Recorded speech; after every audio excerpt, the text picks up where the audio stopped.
Hoy ha venido a visitarnos a diarioresponsable.com Orencio Vázquez, coordinador del Observatorio de RSC, y vamos a interrogarle.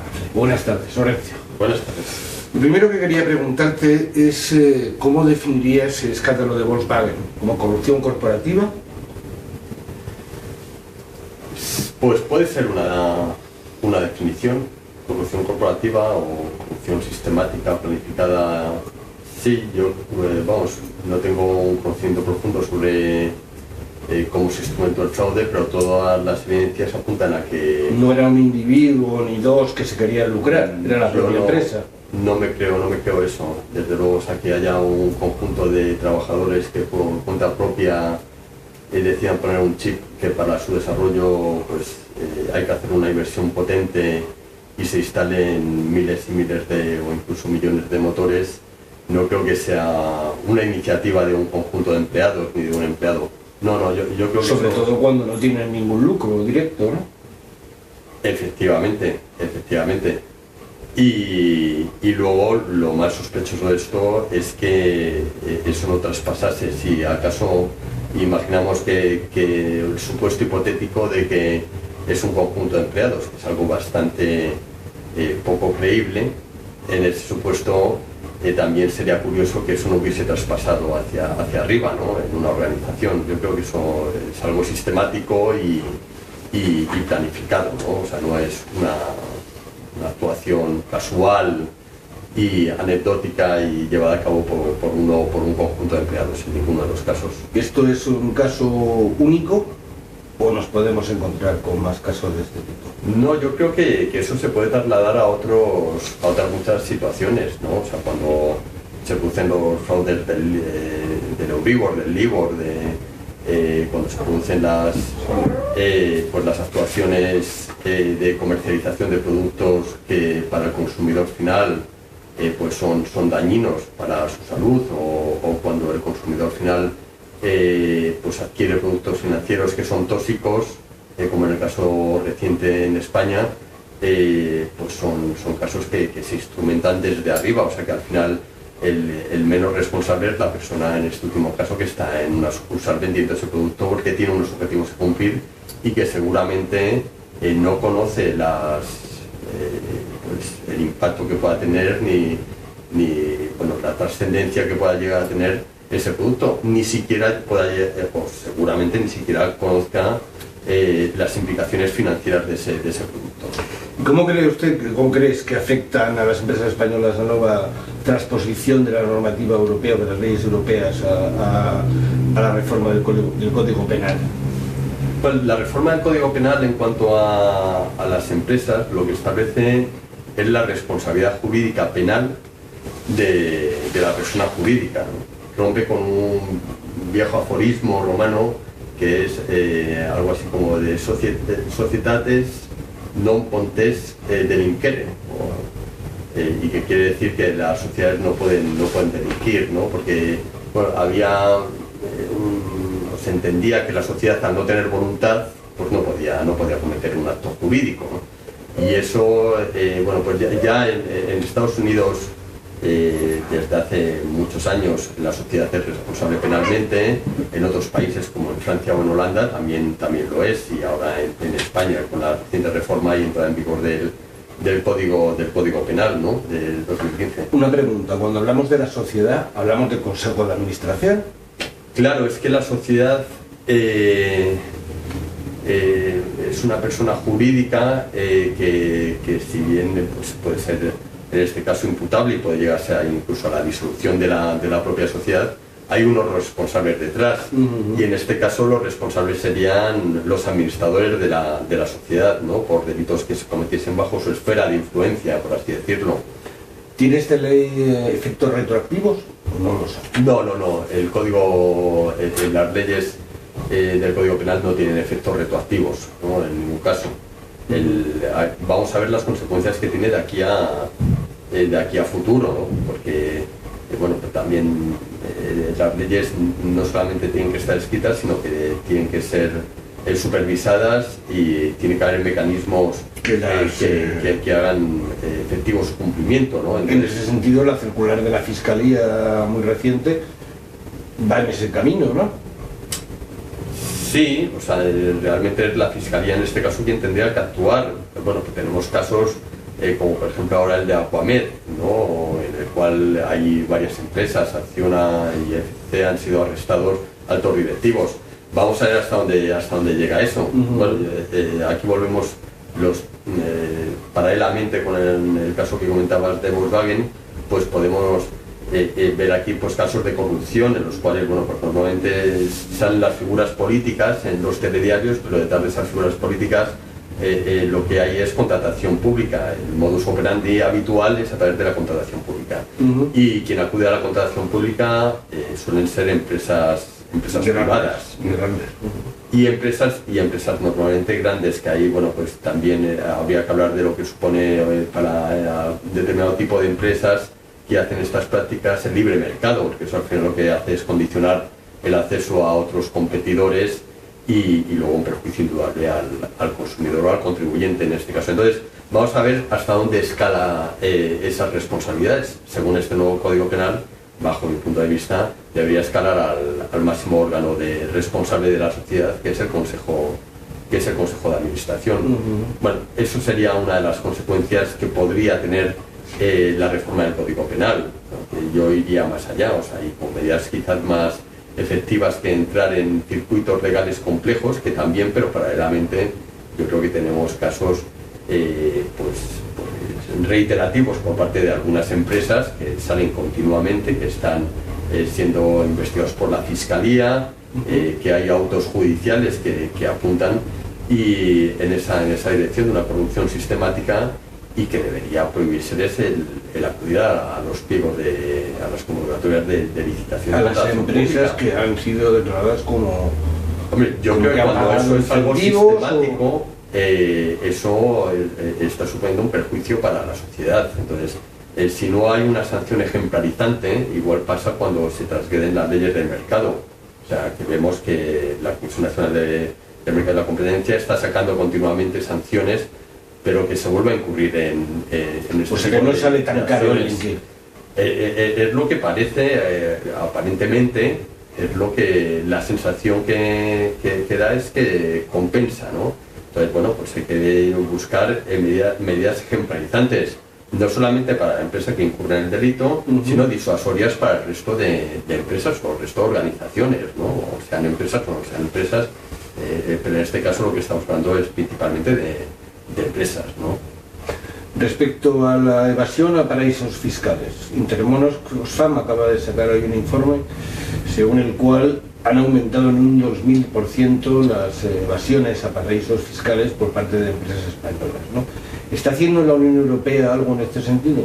Porque ya sé que el gobierno español no lo ha hecho. Todo el mundo intenta hacer algo en este sentido. El debate está instalado en todas las instancias y en las instituciones tanto nacionales como supranacionales, ¿no? El problema es que los temas de fiscalidad en el ámbito, por ejemplo, de la Unión Europea son unos temas que generan un debate pues muy intenso, porque hay competencia fiscal entre los propios Estados miembros, ¿no? Entonces vemos ahora el debate que está habiendo en Inglaterra, pues sobre el planteamiento de si quedarse o no en la Unión Europea. Bueno, pues seguramente el tema fiscal tiene mucho que ver en eso. Pues seguramente algo tenga que ver la City, ¿no? O las operaciones de la City que no se acojan a una normativa europea, o no, porque es una fuente de negocio o de generación, en este caso de PIB para el país, ¿no? Entonces se produce una competencia entre los propios estados. No olvidemos que muchos de los territorios que son considerados países fiscales dependen de jurisdicciones europeas, ¿no? Entonces es un poco irónico el decir que se está haciendo algo cuando realmente parece que se está luchando contra un elemento en abstracto, no concreto, y lo concreto está dentro de la propia capacidad del propio país, ¿no?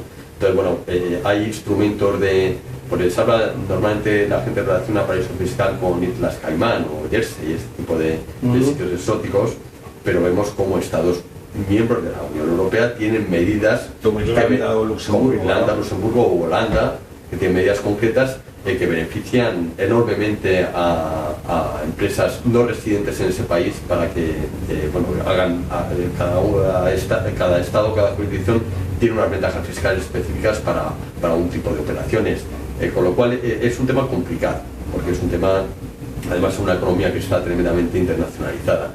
Pero sí, se están dando pasos. En la OCDE tiene un proyecto que es el proyecto BEPS, que lucha contra las bases de erosión fiscal que suponen para los países, sobre todo también para España, pero también para países en vías de desarrollo que ven como muchos de los recursos que son explotados en sus países, que tienen fuertes, en algunos casos, fuertes recursos naturales, pues los beneficios son extraídos de esos países porque no se pagan los impuestos correspondientes, con lo cual hay un proyecto que lo que pretende es que con transparencia, que es lo que nosotros demandamos desde hace muchos años, usted publique qué flujos financieros está habiendo entre las sociedades y publica una serie de partidas financieras de beneficios, facturación, impuestos, para poder averiguar si realmente está haciendo prácticas de elusión fiscal o está operando conforme unas reglas de mercado en esos. ¿Tú crees que ha tenido algún efecto la directiva europea según la cual las empresas con más de 500 trabajadores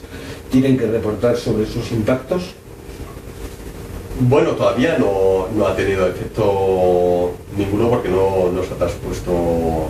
Creo que en Francia ha traspuesto la ley, pero aquí en España todavía no se ha empezado a trabajar sobre ello, ¿no? Entonces no podemos medir, que es lo que nosotros hacemos, analizamos a las empresas españolas, la información que emiten y la calidad de la misma, ¿no? Con lo cual no tenemos referencias porque todavía no se ha traspuesto, con lo cual no se está informando conforme esa ley. El periodo de transposición que hay de la directiva es lo que resta del año. Las expectativas es que indudablemente impacte positivamente, pero todo va a depender de cómo se transponga esa directiva. La directiva es una cuestión muy de mínimos. Hay ahora mismo una consulta pública a nivel europeo y bueno, esperamos que esa directiva pues sea traspuesta correctamente y que realmente pues el trabajo, la demanda que ha habido durante muchos años, y aparte yo creo que es bueno para diferenciar, ¿no? Y para que pues realmente haya unos parámetros conforme a los cuales se pueda ver cómo se comporta una empresa de un sector con respecto a otra empresa del mismo sector, ¿no? Y de esa manera pues en un momento dado la pueda premiar y la administración pública pues pueda trabajar con ella, o el consumidor o el inversor, ¿no? Entonces bueno, yo creo que sería muy positivo que se hiciese correctamente. Respecto a las grandes multinacionales americanas como Google o Amazon o no sé, hay muchísimas más que no pagan sus impuestos en España, sino que los pagan en otros territorios de la Unión Europea, ¿cómo podemos acabar con esta lacra? Bueno, yo realmente pienso que no se debería permitir, o sea, si los ingresos y los beneficios se están generando en España, en el caso de estas empresas de ámbito electrónico, por mucho que la sede la tengan fuera o facturen desde fuera, eso es algo que se debería de acotar, ¿no? Ya, en el Reino Unido se han hecho investigaciones en este sentido, se han impuesto expedientes, se han abierto expedientes, y estas empresas pues han tenido que pagar más impuestos de los que pagaban. En Francia también, lo he visto recientemente. Entonces, bueno, el Estado tiene que utilizar todos los instrumentos que tiene, no puede dar la espalda a este tipo de actuaciones, ¿no? Porque realmente lo que dejan de pagar estos señores lo tenemos que pagar los demás. O sea, si es que esto es una cuestión muy clara, si alguien no contribuye, pues hay que sacar este dinero de otro lado, ¿no? Porque hay unos gastos que sufragar, o hay que hacer los recortes. Entonces, bueno, es algo que no tiene ningún sentido, porque al final quien sale beneficiado es un accionista que está en otro lado y no tiene ningún sentido. Usted, si quiere vender sus productos aquí, tiene que pagar los impuestos aquí, porque si no es competencia desleal a otros que pagan los impuestos y que tienen mayores costos que usted. Y además... No solo eso, sino que además no te puedes desgravar. Las empresas y los autónomos, en mi caso, españoles, no pueden desgravarse de los gastos que hacen en estas empresas, ¿no? Porque están ubicadas en otros lugares y no en Madrid. ¿Me explico? No.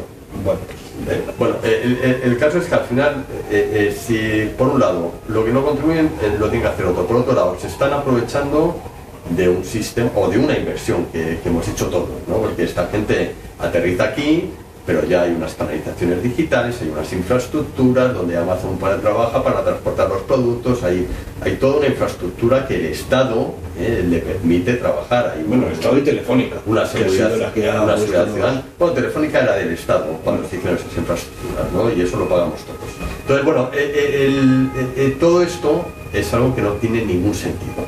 Entonces, bueno, pues, mire, si quiere distribuir sus productos aquí, tiene que pagar los impuestos por los beneficios que está obteniendo. Y punto y pelota, no hay nada más que discutir, vamos, yo no, ahí es que no veo ningún tipo de controversia. A lo que me refería antes es a que si yo quiero un producto en Amazon o un producto en Google, yo no puedo desgravarme como autónomo el 21% de IVA claro. que yo pago, claro. que yo o una empresa paga, Sí. con lo cual a mí me penaliza también. Bueno, pues un impacto más todavía. ¿Cómo va su informe sobre las memorias del IBEX, vuestro informe sobre las memorias del IBEX 35? Pues ahora mismo estamos cerrando conclusiones.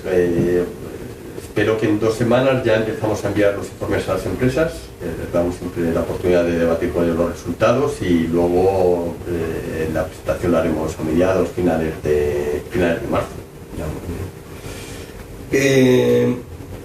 Una pregunta más general. ¿Crees que las grandes empresas son transparentes? Bueno, yo creo, mi impresión es que facilitan la información Justa y necesaria. para salir del paso.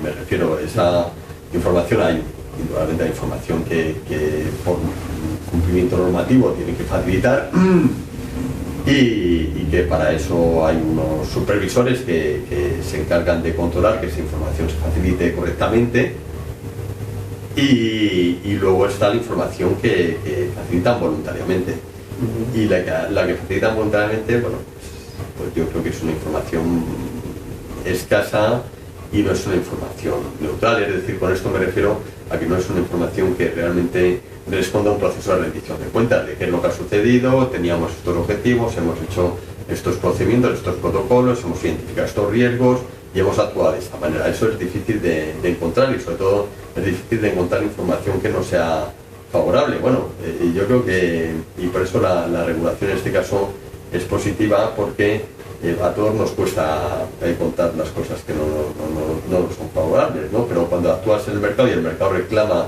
esa información y además cuando hay cuestiones que están impactando sobre derechos de las personas, pues yo creo que esa información, el contar con esa información es completamente necesario. Cambiando de tema, acabáis de lanzar un máster en responsabilidad, un máster online en responsabilidad social corporativa, el observatorio.